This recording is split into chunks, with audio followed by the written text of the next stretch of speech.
أعوذ بالله من الشيطان الرجيم.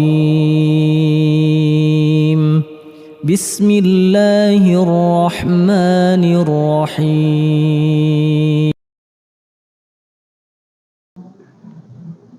بسم الله الرحمن الرحيم.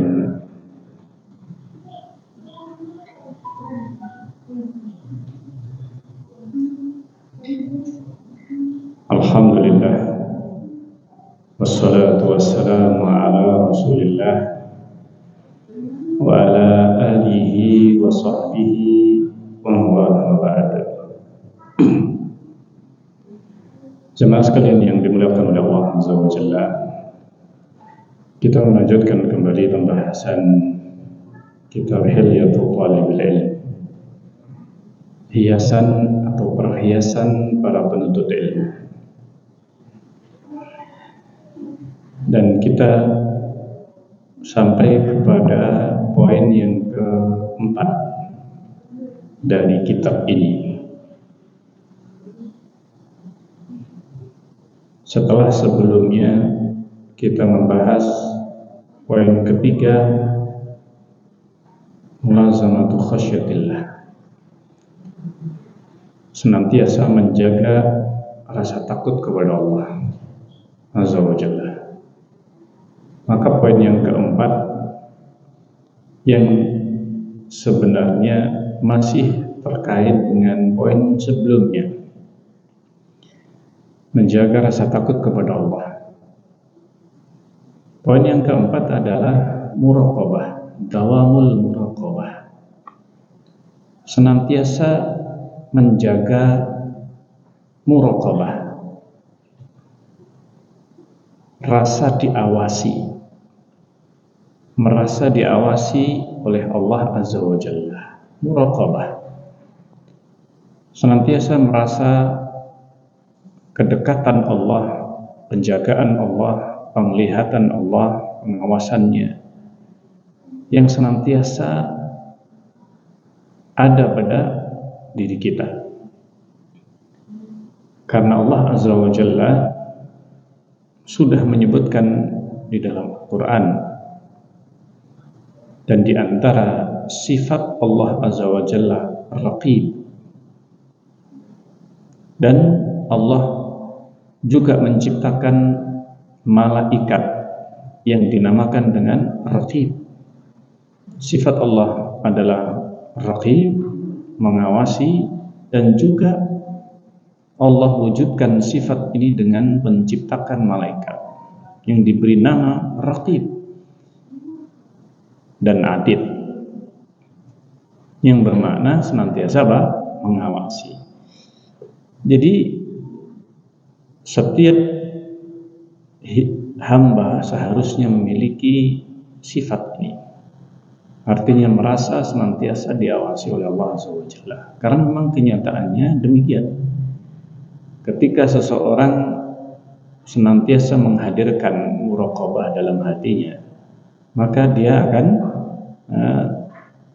terjaga dari berbagai keburukan, niat buruk, keinginan buruk. Ini yang disebutkan di dalam poin yang keempat ini.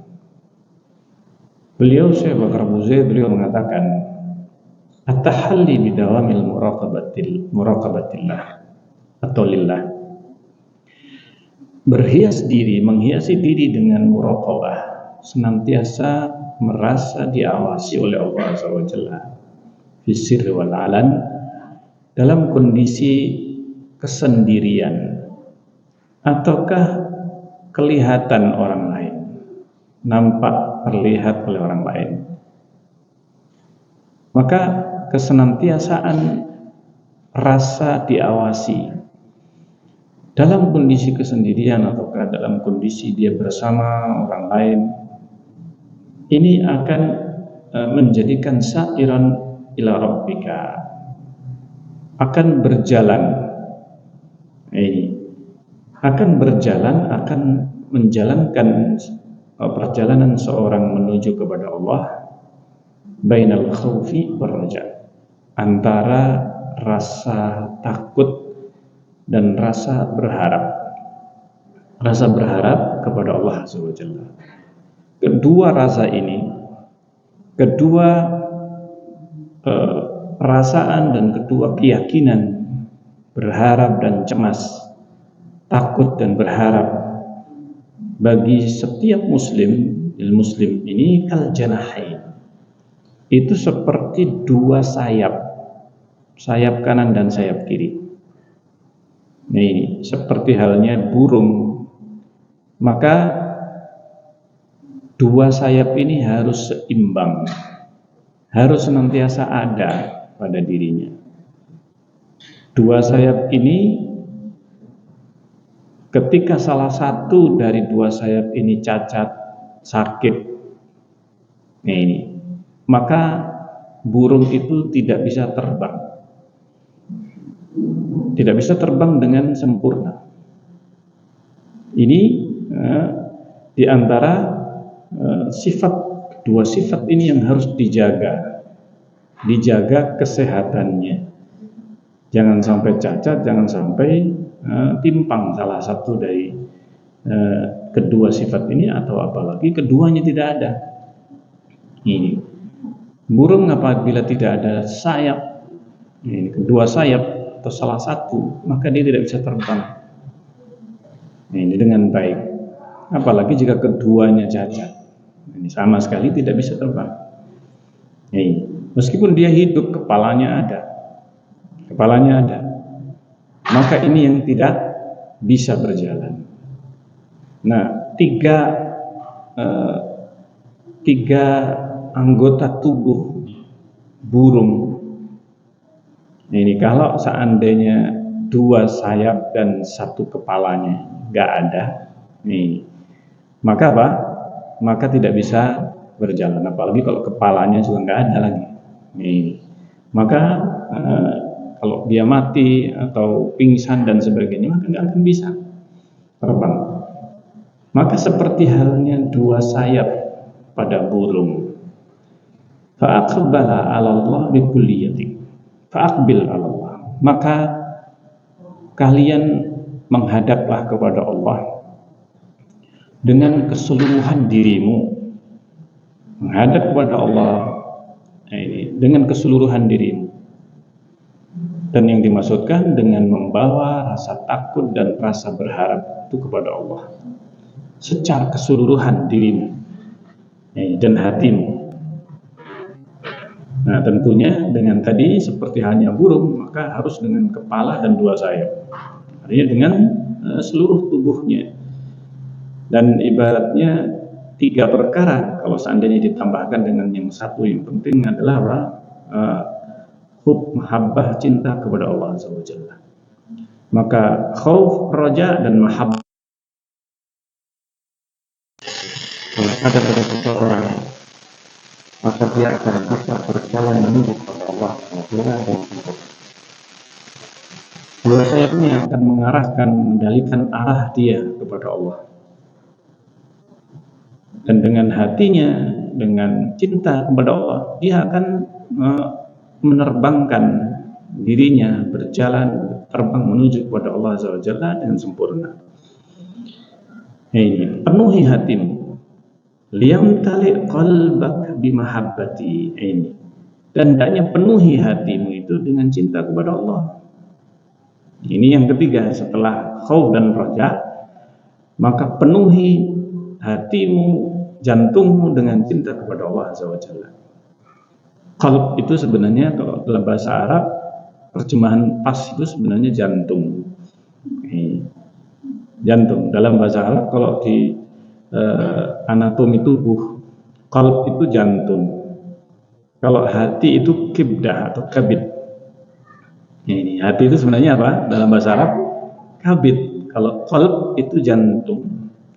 Tapi sudah terlanjur diterjemahkan dalam bahasa Indonesia entah sejak kapan ini diterjemahkan dengan hati, yang akhirnya sampai sekarang qalb itu diartikan dengan apa? Hati.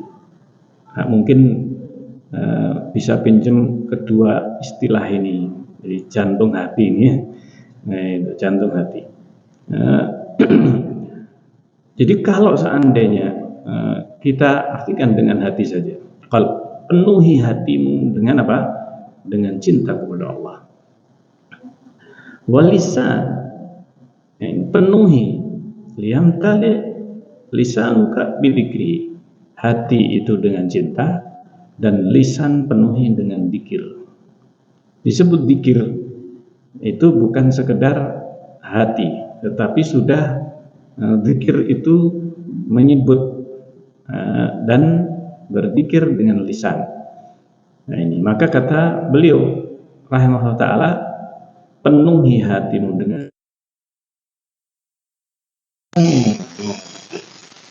zikir kepada Allah Azza wa Jalla. Wal istibsyar wal farah, berbahagialah, bergembiralah. Ini bi wasurur, ini bi ahkamihi, dengan hukum-hukum Allah Azza wa Jalla. Senanglah, senangkan hatimu, bergembiralah dengan hukum Allah, dengan hukum Allah Azza wa Jalla.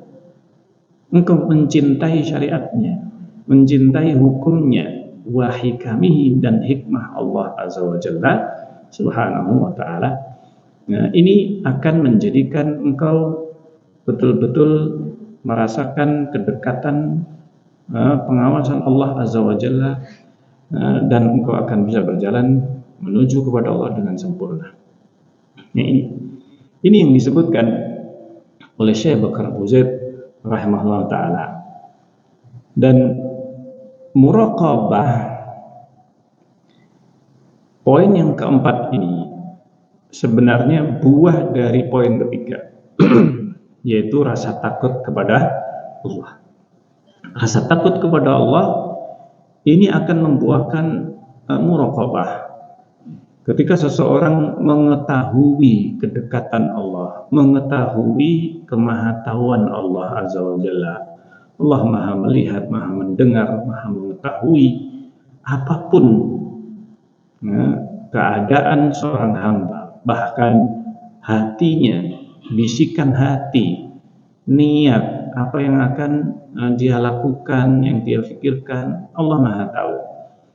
Maka dengan pengawasan seperti ini, perasaan dan keyakinan, rasa takut kepada Allah ini akan membuahkan muraqabah.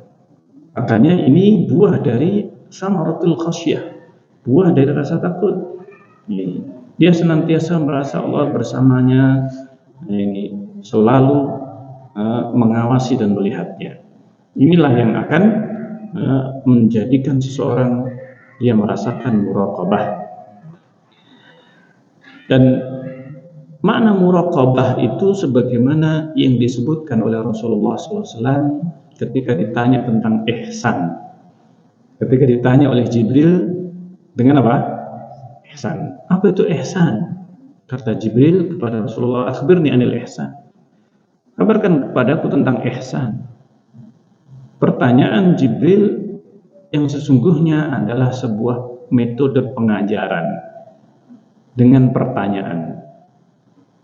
Bukan karena Jibril tidak tahu, tetapi Jibril mengajarkan kepada manusia dalam bentuk tanya jawab, yang Rasulullah SAW sudah mengetahui apa yang dilakukan oleh Jibril. Jibril itu datang mengajarkan kepada umat manusia dengan pertanyaan, dan Rasulullah yang menjawab.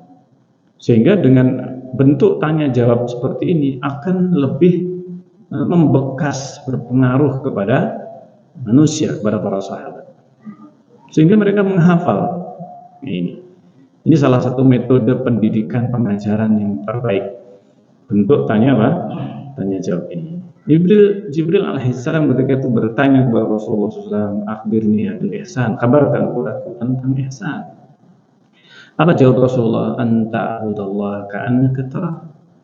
Itu engkau ta'budallah. Dan ini yang dimaksudkan dengan muraqabah, yaitu merealisasikan ihsan. Merealisasikan ihsan. Nih, Yaitu apa? Anta abudallah ka'annaka tarah. Engkau melihat, engkau beribadah kepada Allah seakan-akan engkau melihatnya, engkau melihat Allah. Fa'ilam takum tara fa'innahu yara. Kalau engkau tidak bisa melihatnya, jika engkau tidak bisa melihatnya, karena engkau tidak bisa melihatnya, fa'innahu yara, maka tanamkan dalam hatimu senantiasa bahwa Allah melihatmu. Ini makna muraqabah. Allah senantiasa mengawasimu, melihatmu, mengetahui apa yang ada dalam hatimu, engkau lakukan, engkau ucapkan, ataukah bahkan engkau sembunyikan dalam hatimu. Allah Maha tahu. Ini makna muraqabah yang sesungguhnya. Sehingga apabila kita artikan muraqabah adalah ihsan. Muraqabah adalah apa? Realisasi dari ihsan. Ini makna muraqabah. Karena itu definisi yang paling dekat dan jami', kompleks dan lengkap yaitu apa? Itu seperti halnya jawaban Rasulullah ketika ditanya tentang ihsan. Ketika ditanya tentang ihsan, maka dijawab dengan yang semakna dengan muraqabah ini. Ketika seorang mukmin dia mengamalkan satu amalan yang kelihatan atau yang tersembunyi, dia merasa adanya muraqabah Allah Azza wa Jalla. Allah mengetahui, mengetahui niatnya, mengetahui isi hatinya, rahasia yang dia simpan dalam hati. Sehingga amalan perbuatannya sungguhnya tidak akan tersembunyi bagi Allah. Kata Allah dalam surat Ali Imran, innallaha la yakhfa 'alaihi syai' fil ardi wala fis sama'. Sungguhnya tidak tersembunyi bagi Allah sesuatu apapun sedikit pun di bumi ataupun di langit. Dan sifatnya kaum munafikun, kaum kufar, yastakhfuna minan nas wala yastakhfuna minallah. Mereka takut dengan manusia tapi tidak merasa takut dengan Allah. Mereka khawatir diketahui oleh orang. Mereka tidak khawatir diketahui oleh Allah. Padahal Allah Maha tahu. Padahal padahal Allah bersama mereka. Ilbayituna ma la yarda. Ketika mereka menyembunyikan ucapan yang tidak diridai oleh Allah Azza wa Jalla, maka Allah bima ta'maluna bima ya'maluna muhit. Padahal Allah Maha mengetahui apa yang mereka amalkan. Ini Masya Allah. Allah Maha tahu, ya'lamu kha'inatal a'yun wa ma tukhfi sudur. Allah itu Maha tahu kha'inatal a'yun, mata yang atau lirikan mata. Ini isyarat mata yang tersembunyi. Seorang biasanya dia itu apa? Ketika membuat makar atau apa? Rencana jahat, maka dia bermain mata dengan orang lain yang tidak diketahui oleh orang yang dimakari ini. Maka Allah Maha tahu kha'inatul a'yun, mata-mata yang berkhianat. Allah mengetahui pengkhianatan mata, wa ma tukhfis sudur, dan apa yang tersembunyi dalam hati. Masya Allah. Allah dia alladzi yaraka hina taqum. Allah itu Maha tahu ketika engkau berdiri, taqallubaka fis sajidin, dan berbolak-baliknya hatimu di antara orang yang bersujud. Allah Maha tahu semuanya.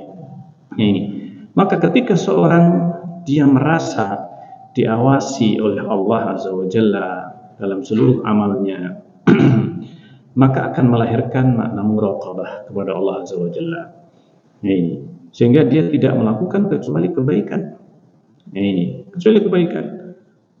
Sehingga tidaklah terjerumus seorang hamba dalam maksiat atau dosa. Ketika dia masih mempunyai sifat muraqabah, dia senantiasa segera akan bertaubat kepada Allah.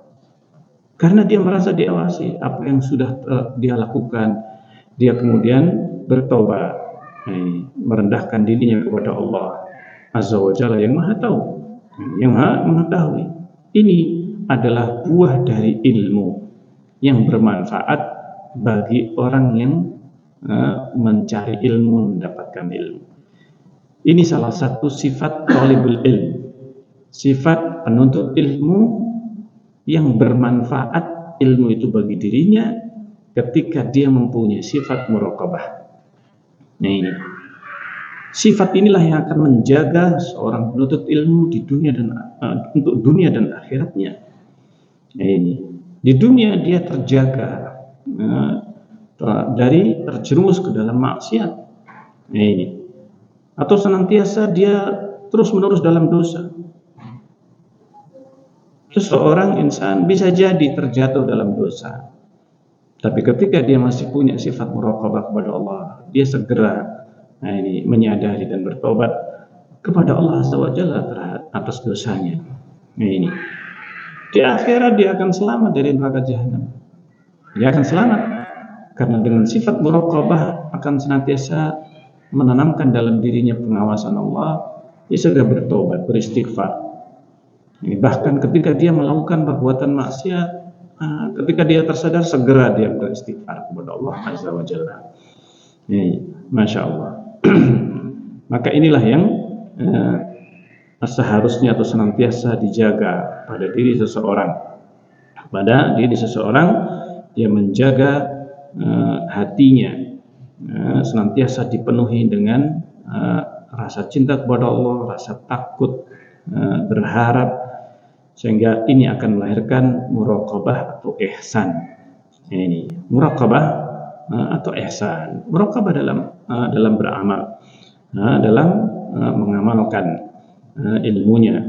Muraqabah, dia senantiasa merasa diawasi dalam beramal, amal perbuatan baiknya, ketaatannya. Dia juga merasa senantiasa diawasi oleh Allah, sehingga akan menghilangkan riya. Ketika dia beramal soleh, dia tahu Allah yang mengawasinya, maka dia ketika ini lebih besar amal soleh itu, dia merasa diawasi oleh Allah, maka dia tidak peduli dilihat oleh orang ataupun tidak, karena Allah senantiasa melihatnya. Seandainya dilihat oleh orang lain, karena dia masih terus merasa pengawasan, penglihatan Allah lebih besar, maka dia tidak peduli apakah dia dilihat oleh orang atau tidak. Dia tetap merasa diawasi oleh Allah, karena dengan perasaan diawasi oleh Allah, Allah akan senantiasa niatnya hanya mengharapkan pahala dari Allah. Merasa dia dengan keikhlasan yang benar, maka dia akan mendapatkan pahala dari Allah.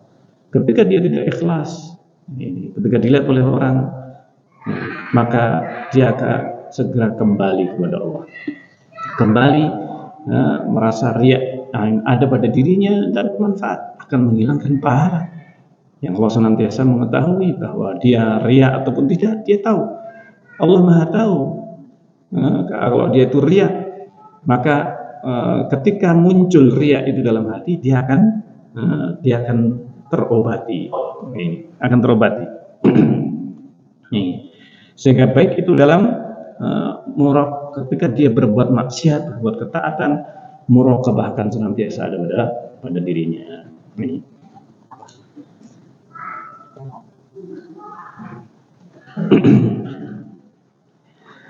Baik.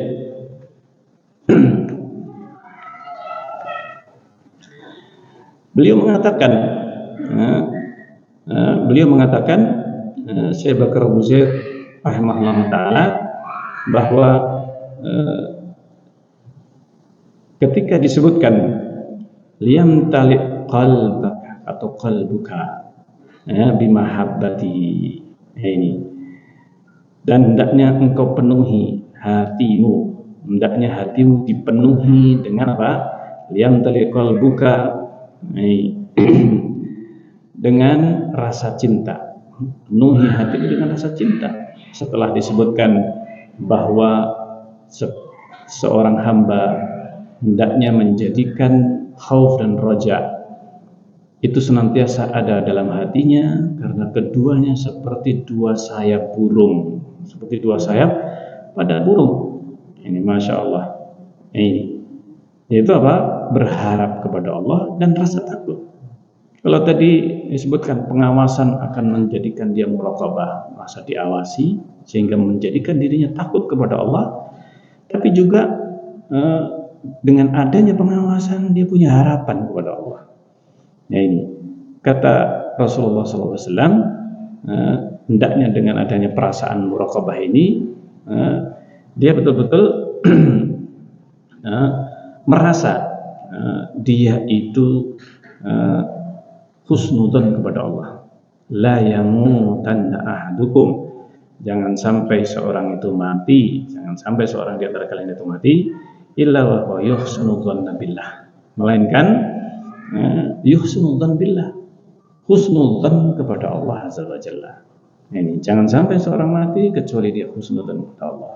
Artinya dia muraqabahnya itu jangan hanya sekedar rasa takut saja. Kalau muraqabah itu hanya rasa takut, maka ini muraqabah yang naqis, tidak sempurna. Tapi muraqabah yang sempurna adalah dia husnudzan, jadi berharap kepada Allah azza wa jalla. Husnudzan ketika dia beramal soleh, taat kepada Allah azza wa jalla, maka dia husnudzan kepada Allah azza wa jalla. Husnudzan kepada Allah azza wa jalla. Sehingga disebutkan oleh para ulama, ketika dalam kondisi sakit, dalam kondisi sakit, maka hendaknya seseorang lebih memperbesar rasa berharapnya. Ketika sebelumnya dia beramal soleh, kemudian datang sakit, dan bisa jadi sakit itu parah, maka hendaknya dia lebih memperbesar rasa berharapnya kepada Allah azza wa jalla. Memperbesar rasa berharapnya kepada Allah. Ketika muncul riya dalam kondisi sehat, dia bisa beramal, muncul rasa riya yang ada pada dirinya atau ujub, takjub dengan amalnya, maka hendaknya dia memperbesar rasa takutnya kepada Allah azza wa jalla. Sehingga dengan adanya rasa takut ini yang lebih besar, dia akan menghilangkan ujub, riya, sum'ah. Ini akan hilang dengan apa? Rasa takut. Tapi pada saat orang itu sakit, dia sebelumnya beribadah kepada Allah dan dia sudah merasa ikhlas sebelumnya ketika dia beramal. Pada saat rasa sakit itu, pada saat sakit datang, perbesar rasa berharap kepada Allah. Rojaknya dia berharap ini diperbesar. Sehingga akan menjaga tidak sampai dia putus asa dari rahmat Allah.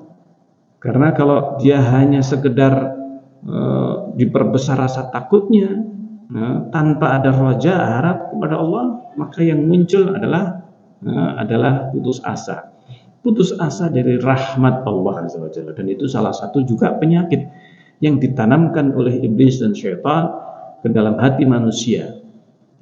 Dalam hati manusia, seorang yang pengen taubat, dia merasa bersalah, setan membesarkan rasa takut, dihilangkan rasa roja, ditutupi rasa roja itu dalam hatinya, sehingga yang muncul pada seorang yang mungkin sakit, orang sudah berbuat maksiat, kejahatan, dia pengen bertobat, maka setan membesarkan rasa takut dia dan dihilangkan rojaknya, sehingga orang itu menjadi apa? Putus asa dari rahmat Allah. Dibesarkan putus asa ini oleh syaitan sampai akhirnya dibisiki untuk bunuh diri. Untuk apa? Sudah terlanjur kamu berbuat maksiat sekalian saja, sudah terlanjur basah. Terlanjur apa? Basah, maka tenggelam sekalian. Subhanallah. Kenapa? Karena dihilangkan rasa berharapnya, sudah kamu gak akan apa? Gak akan diampuni oleh Allah sekalian saja. Dan ini yang terjadi pada iblis. Iblis ini sudah tidak berharap kepada Allah untuk diampuni. Subhanallah. Sehingga Pak sudah putus asa, sudah terlanjur, sudah sekalian menceburkan dirinya ke dalam dosa dan maksiat, karena sudah ditetapkan sebagai penghuni neraka. Sudah hilang rojaknya kepada Allah Azza wa Jalla. Ini tidak mau bertobat, dan ini yang ditanamkan oleh iblis kepada manusia. Ini waliyadzubillah. Maka jangan sampai kita ini suudzon kepada Allah. Cara suudzon kepada Allah ini ditanamkan oleh iblis dan syaitan. Sudah, Allah nggak akan mengampunimu. Ini suudzon kepada Allah. Allah tidak akan mengampunimu. Kamu bakal masuk neraka. Sudah terlanjur kamu melakukan perbuatan maksiat ini, sekalian dalam neraka jahanam, sekalian cari teman yang banyak untuk sama-sama masuk neraka. La haula wala quwwata billah. Dan ini yang terjadi. Ada sebagian orang yang ketika dikatakan kamu terancam neraka, barang siapa yang berbuat demikian maka terancam masuk neraka. Ya sudah, sekalian saja cari teman yang banyak supaya sama-sama masuk neraka. Berarti sama dengan iblis. Sama dengan apa? Iblis, laknatullah alaih. Ini bahayanya. Bahayanya ketika tidak seimbang muraqabah itu antara khauf dan roja. Maka muraqabah itu mencakup muraqabah yang mengarah kepada kedua sifat. Ini khauf dan roja. Khauf dan roja. Orang itu bisa jadi dia tahu Allah mengawasinya. Tetapi ketika hanya khauf saja, rasa takut, tapi tanpa roja, maka dia putus asa. Ketika dia itu roja saja, nggak ada rasa takut, ini pun juga apa? Salah satu di antara yang menyesatkan, dan iblis mengarahkan kepada salah satu dari keduanya. Kaum Murji'ah, mereka ini lebih mengedepankan ayat-ayat, atau mereka senantiasa membaca ayat-ayat roja, ayat-ayat khauf tidak dipedulikan atau kecil porsinya yang ada pada mereka, sehingga roja saja, oh Allah Maha Pengampun, Allah itu Maha mengampuni dosa, ini Allah menghapus dosa, Allah memberi syafaat, dan sebagainya. Ini yang mengarah kepada roja ini diperbesar. Ayat dan hadis yang semakna searah dengan khauf ini tidak digubris, tidak pernah dibacakan, tidak pernah dibahas, disampaikan. Nah ini juga akan berbahaya. Dua hal ini ketika tidak seimbang antara khauf dan roja, ini akan membawa madarat. Makanya akan sempurna manfaat dari khauf dan roja itu kalau seimbang. Apabila seimbang, masya Allah. Baik. Kemudian beliau mengatakan, ini yang kelima,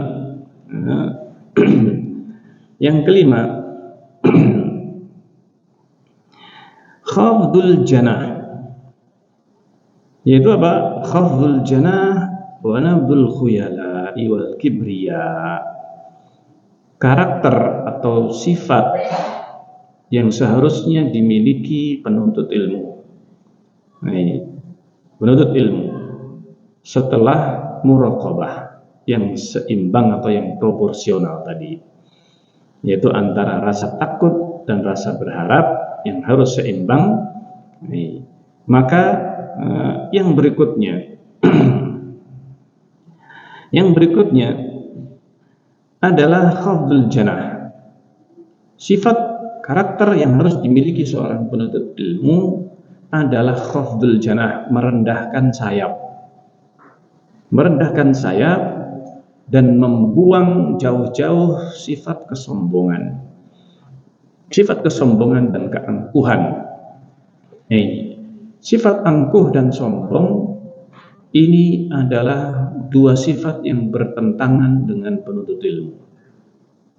Ketika seorang penuntut ilmu dia di dalam hatinya ada kesombongan, ada khuyala, keangkuhan, dan tidak merendahkan sayap, tidak tawadhu, maka sejak dia menuntut ilmu sampai dia mendapatkan ilmu, bisa jadi seorang bersemangat menuntut ilmu, tapi semangat menuntut ilmunya karena ada kesombongan, karena ada keangkuhan dalam hatinya. Ini bahaya. Sehingga ketika dia sudah mendapatkan ilmu, bisa jadi seorang itu menuntut ilmu, dia di pondok pesantren sampai kuliah di mungkin di Madinah bahkan, ya kan, dan sampai seterusnya, mungkin sampai dokter bahkan profesor. Tapi sejak dia menuntut ilmu sampai dia menjadi atau mendapatkan titel, senantiasa rasa sombong ada dalam hatinya. Ini berbahaya. Ini sangat berbahaya dan merusak ilmunya. Dia akan merusak ilmu itu sendiri, sehingga ilmu yang dia dapatkan tidak bermanfaat bagi dirinya.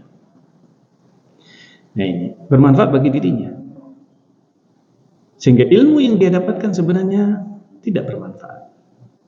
Padahal menuntut ilmu itu sebenarnya yang diharapkan ilmu yang bermanfaat. Tapi ketika ada sifat sombong, maka ilmu yang dia dapatkan tidak bermanfaat. Karena ilmu itu harbun, itu lawan, musuh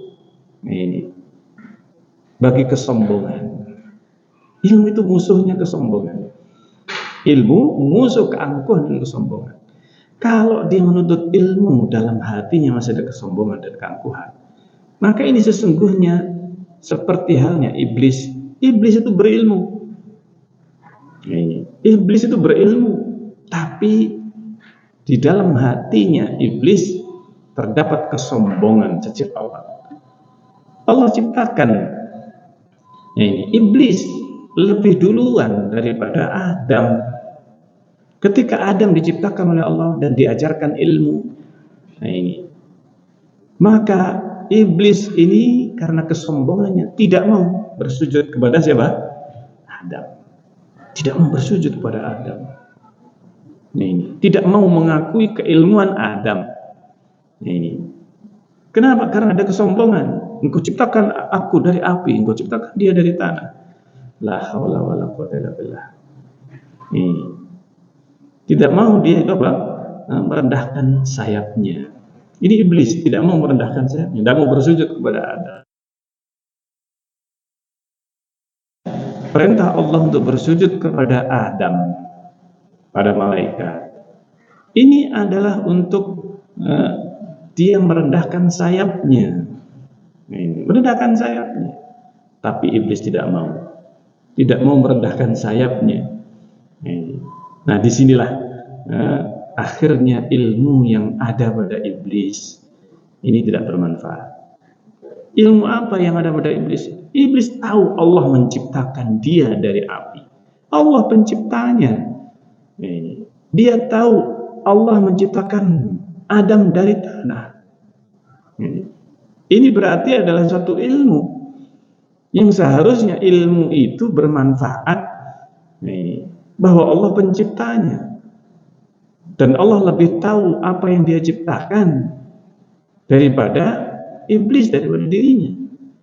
Tapi tidak bermanfaat ilmunya iblis bahwa dia diciptakan oleh Allah dari api dan Adam diciptakan dari tanah. Tidak bermanfaat bagi iblis ilmunya ini.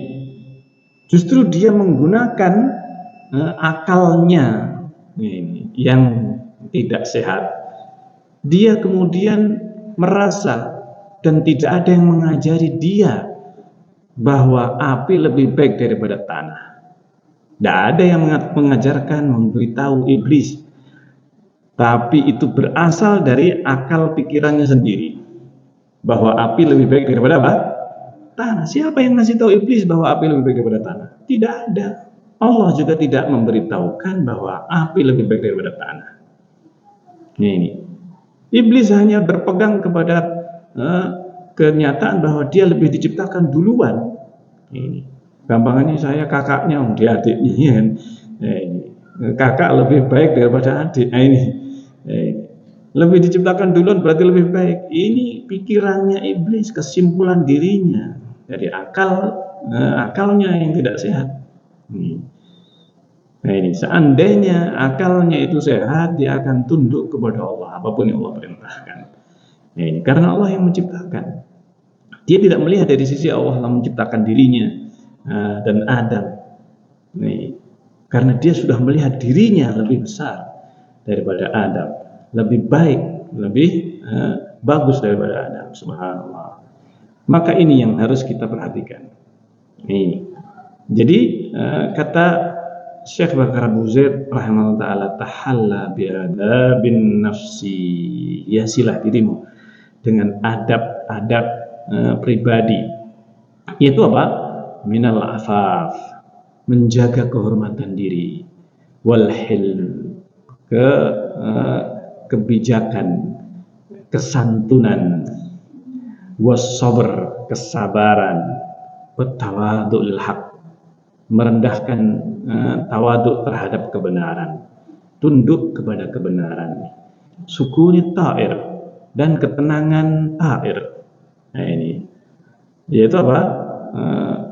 Yang terbang, maksudnya orang yang terbang, dia berada di atas, dia harus merasakan ketenangan dan ketawaduan. Nah, ini waqar, yaitu sifat apa? Sifat merendah. Ini warazana, ketenangan, tidak congkak, tidak angkuh. Khabdul janah, merendahkan sayap. Mutahamilan dullat ta'allum, dia harus sabar merasakan dullat ta'allum. Penuntut ilmu itu dia harus sabar, kerendahan menuntut ilmu. Maksudnya apa? Biasanya orang yang menuntut ilmu ini, kalau dia itu merasa angkuh, sombong dengan gurunya, dia merasa lebih baik daripada gurunya. Ini bahaya. Ini merasa lebih pintar daripada apa? Gurunya. Bisa jadi kecerdasan dia lebih baik, lebih tinggi daripada kecerdasan gurunya. Akan tetapi, nah ini ketika itu muncul kesombongan, nah ini bahaya. Dia merasa, oh saya lebih baik daripada guru saya. Dia tidak akan bisa mendapatkan ilmu yang bermanfaat. Tidak bisa mendapatkan ilmu yang bermanfaat. Hendaknya seseorang dia merendahkan dirinya bukan karena gurunya yang mungkin ada kesalahan di dalam menyampaikan ilmu, tapi hendaknya dia menghormati karena ilmunya, karena ilmu itu sendiri. Dzul ta'allum li'izzatil ilm, karena kemuliaan ilmu. Kemuliaan ilmu didapatkan dengan seorang merendahkan dirinya di hadapan gurunya ketika ilmu itu disampaikan gurunya kepada dirinya. Ini karena ilmu itu sendiri. Nah, ini ketundukan kepada kebenaran. Ini ketundukan kepada kebenaran. Maka ini harus dijaga. Meskipun bisa jadi dia itu sudah belajar. Setelah dia belajar dulu kepada gurunya, mungkin gurunya guru SD lah ya. Nah, ini dia sekarang menjadi apa? Profesor, lebih berilmu daripada gurunya. Nah, ini ketika dia masih apa? Masih di TK, masih di SD, masih di SMP, madrasah, di pondok, pesantren. Dia sekarang lebih berilmu daripada guru. Tetap dia betul-betul tawaduk. Tawaduk kepada ilmu, kepada kebenaran. Meskipun dia bisa jadi lebih baik daripada gurunya, maksudnya ilmunya, tetapi ketika dia sombong, maka ilmu yang dia dapatkan dia tidak akan membawa manfaat. Subhanallah. Inilah yang harus apa? Harus diperhatikan. Maka kata beliau, mutahamilan dullat ta'allum li'izzatil ilm, dia harus betul-betul sabar, tabah ketika sedang menuntut ilmu. Dullat ta'allum, menuntut ilmu itu dia harus patuh dan taat pada aturan-aturan gurunya.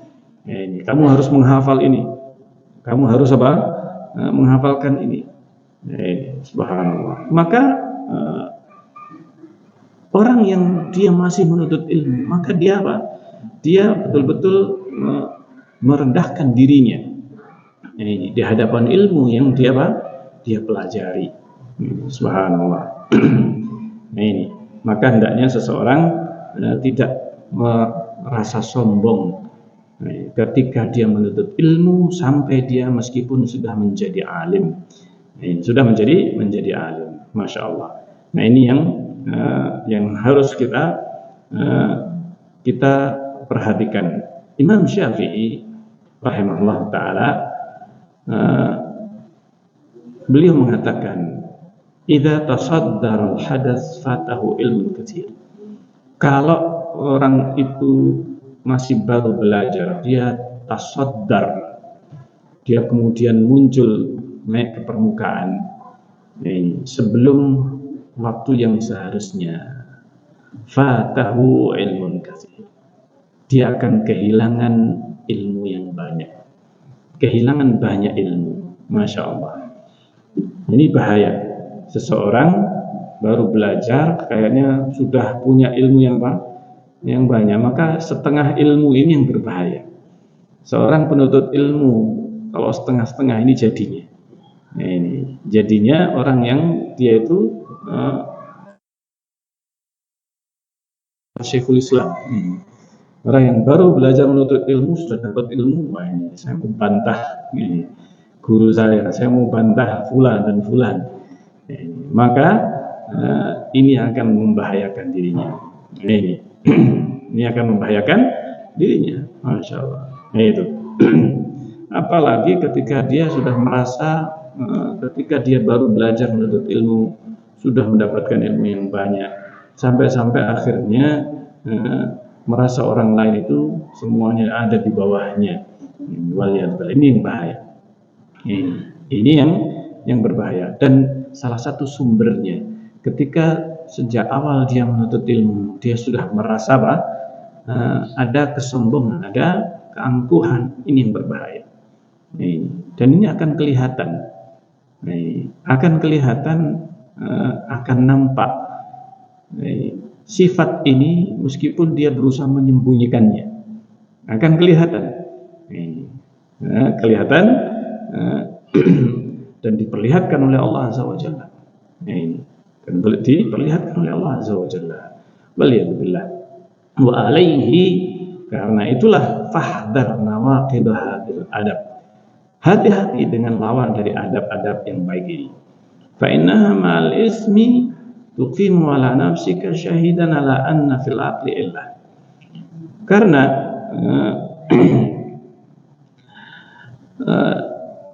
kalau itu ada di samping dia itu bersama dengan dosa yang dilakukan, tuqimu ala nafsika syahidan, akan menegakkan pada dirimu itu ada saksi bahwa di akalmu ada cacat. Kalau kamu itu mempunyai karakter ini, sifat itu ada pada dirimu, maka sesungguhnya akan menjadi saksi bahwa di akalmu itu ada ada cacat. Wa al-hirmanil ilmi wal amal bihi, dan akan mengharamkan ilmu dan beramal dengannya. Artinya akan menjauhkan engkau dari ilmu yang bermanfaat. Dan salah satu ciri ilmu yang bermanfaat adalah dengan diamalkan ilmu itu. Dan ini akan hilang. Ini ilmu yang bermanfaat dan mengamalkan ilmu itu kalau di dalam hati itu ada kesombongan. Dan maka hati-hati, fa iyyaka bil khulaya. Hati-hati dengan sifat kesombongan. Fa innahu nifaq, karena sungguhnya kesombongan itu bentuk kemunafikan. Wa kibriya, dan kesombongan. Waqad balagha min shiddati talaqqi minhum inda salafi mablagha. Dan di kalangan para salaf ini sangat betul-betul dijaga oleh mereka. Jangan sampai terjerumus ke dalam ke dalam khuyala. Subhanallah. Baik. Ini yang disebutkan di antara perkara yang harus dijauhi bagi para penuntut ilmu, yaitu sifat kesombongan. Insya Allah ini akan kita lanjutkan karena pembahasan beliau ini masih panjang tentang bahayanya kesombongan, khuyala, kibriya. Ini perkara yang sangat berbahaya. Maka insya Allah akan kita lanjutkan poin kelima ini dalam pembahasan yang akan datang biidznillah taala, karena waktunya sudah isya ini. Insyaallah akan kita lanjutkan dalam kesempatan yang akan datang biidznillah taala. Kita akhiri subhanakallahumma rabbana wa bihamdik asyhadu an la ilaha illa anta astaghfiruka wa atubu ilaik. Assalamualaikum warahmatullahi wabarakatuh.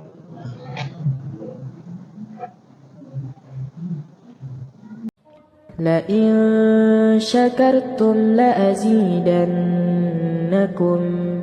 ولئن كفرتم إن عذابي لشديد